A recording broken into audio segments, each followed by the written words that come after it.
This is going to be our movement for the day on New Zealand dollar JPY.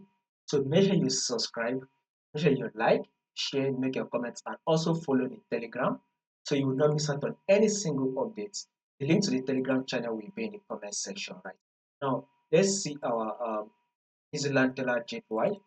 First thing first, before we take a trade, we need to understand something, and that thing we need to understand is the trend. What is the trend on the land graduate before you take a trade? And you can clearly see that this is an uptrend.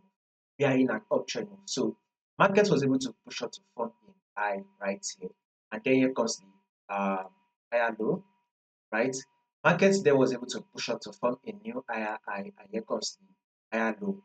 Market then push up again to form a new higher high, and here comes the higher low, right?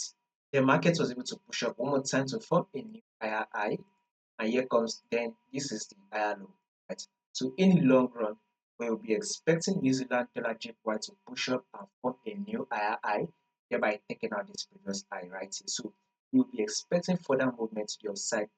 See, market is able to take out this high here, right? So that is to tell you that if you're a swing trader, right, going for the buy right now, because in the long run, more movement to the upside is what New Zealand dollar is going to New Zealand dollar JPY will give us. So this is the movement right here, and this is the pullback market was able to give us.